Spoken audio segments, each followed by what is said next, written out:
তাহলে এখন একটা লোক সে যদি দীর্ঘদিন ধরে অনিয়ম করতেই থাকে, নিজের প্রতি জুলুম নির্যাতন অত্যাচার করতেই থাকে, তাহলে কি হবে?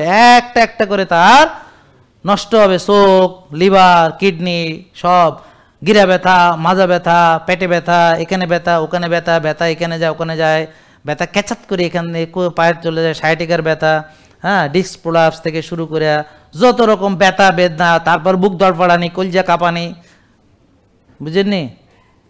হাওয়া পেতে অস্থির হয়ে যায়, ধড়ফড় করে খালি, কিছু এলে অজ্ঞান হয়ে যায়, লালাবাইর করে হেলায়, কোনো শক্তি নাই, এনার্জি নাই।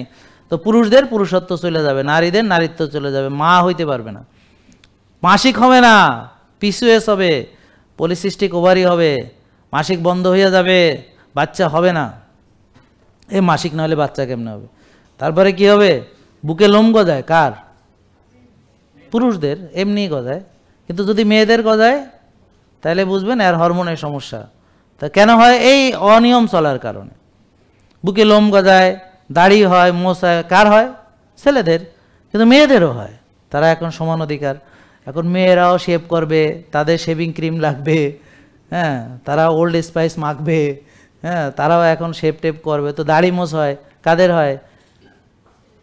ছেলেদের হয়। কিন্তু মেয়েদের যদি হয় তাহলে সেটা কি নর্মাল?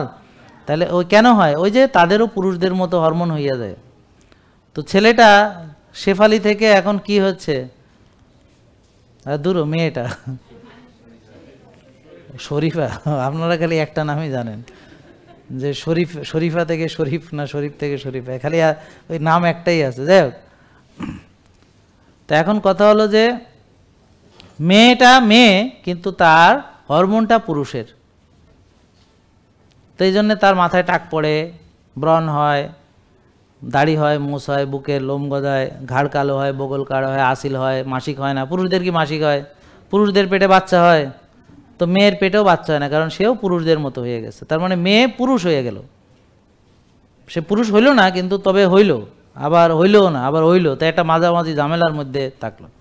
তো এইটা হলো কিভাবে সম্ভব? সে যদি এই কাজগুলা করে, কি যা এতক্ষণ বললাম, কি কি করতে হবে এটা হওয়ার জন্যে? খাইতে হবে জম্মের খাওয়া, রাত জাগতে হবে, টেনশন করতে হবে, তারপর ব্যায়াম করা যাবে না, ভোরে ওঠা যাবে না, নিজেকে সময় দেওয়া যাবে না, আর বেশি দাওয়াত খাইতে হবে, বা ফাস্টফুড খাইতে হবে, বা ফুচকা খাইতে হবে। হ্যাঁ, ফুচকা মানে আবার ওই রাস্তা থেকে খাইতে হবে, যেন চুলকানি আছে, হ্যাঁ, কিরমির বিচি আছে, পিছন দিয়ে চুলকা এনে যে মারে ওখানে দেয়, এটা স্বাদ বেশি, বুঝেন না? এটা বাসারটা স্বাদ নাই, তাই জন্য চুলকানি আলাদা এনে দিতে হবে ওখানে, চুলকায় টুলকায় এনে ওখানে দিয়ে দিলে স্বাদ বাড়াও। মেয়েরা অনেক পছন্দ করে এটা, যে এই আমাদের কি ফুচকা আলার চুলকানি, হ্যাঁ, তাদের অনেক পছন্দ। তারা খাওয়ার সময় আবার ভালো করে চেটে খায়। হ্যাঁ, তো এরকম অনেক ভিডিও আমরা দেখেছি, আপনারাও নিশ্চয়ই দেখেছেন, যে চুলকায় টুলকায় এনে আবার ওখানে এ করে, এক হাত আবার মোছে গামছা, এটা দিয়ে আবার সব প্লেট মুছে খাওয়ায়। জেকে লাইফস্টাইল, ওষুধ মুক্ত সুস্থ জীবন।